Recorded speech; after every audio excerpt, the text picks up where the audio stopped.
Specific resistance या फिर रेसिसिविटी, ये क्या होता है? तो स्पेसिफिक जो रेसिस्टेंस होता है वो प्रॉपर्टी ऑफ मटेरियल की प्रॉपर्टी होती है, यानी कि इसकी जो वैल्यू है वो मटेरियल पर डिपेंड करेगी। मेटल्स जो होते हैं उनकी जो रेसिसिविटी होती है वो लो होती है।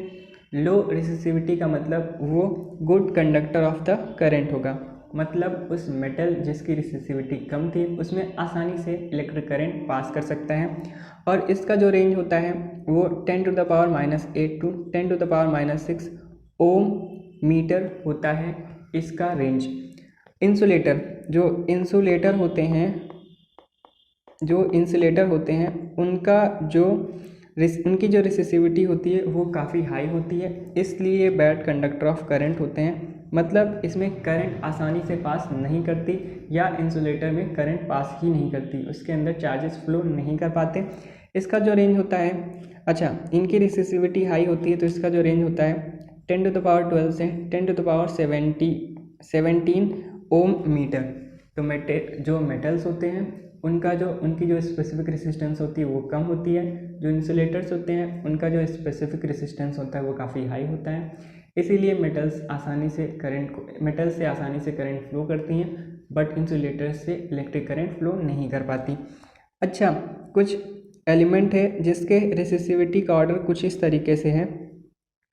यहाँ पर जो Ag यानी कि सिल्वर, उसकी रेसिसिविटी काफ़ी कम होती है, मतलब वो good conductor of electricity. Silver, then इसके बाद copper, aluminium, tungsten, nickel, iron, chromium, ये रेसिसिविटी का ऑर्डर है। एनसीईआरटी में स्पेसिफिक रेसिस्टेंस यानी कि रेसिसिविटी की एक टेबल दी गई है, जिसमें हम देखते हैं कि जितने भी कंडक्टर हैं उनका जो रेसिसिविटी है वो काफ़ी लो है। इसके बाद एलॉयज़ आते हैं, तो एलॉय की जो रेसिसिविटी है वो कंडक्टर से थोड़ा सा ज़्यादा है, बट जो इंसुलेटर्स होते हैं उनकी जो रेसिसिविटी है वो काफ़ी हाई है, यानी कि इंसुलेटर्स इलेक्ट्रिक करंट के फ्लो का बूस्ट बहुत ही ज़्यादा करते हैं, जिससे उसमें इलेक्ट्रिक करंट फ्लो नहीं करती। तो इनमें हमें वैल्यूज़ को तो नहीं याद रखना, बट हमें पता होना चाहिए कि कंडक्टर इसकी जो रेसिसिविटी होती है वो बहुत कम होती है। देन इसके बाद एलॉय, देन इसके बाद आते हैं इंसुलेटर्स। रेसिसिविटी ऑफ एलॉयज़, ये एलॉयज़ क्या होते हैं? जब दो या दो से ज़्यादा मेटल को या किसी मेटल को एलिमेंट के साथ मॉल्टन स्टेट में मिक्स किया जाता है तो एलॉय का फॉर्मेशन होता है। यहाँ पर हम एलॉयज़ के रेसिसिविटी की बात कर रहे हैं। जो एलॉय होते हैं उनकी जो रेसिसिविटी है, resistivity of alloys is higher than that of constituent metals. वो जो एलॉय है वो जिस भी मेटल से बना था उस मेटल का जो रेसिसिविटी है उससे भी ज़्यादा रेसिसिविटी उस एलॉय की होती है।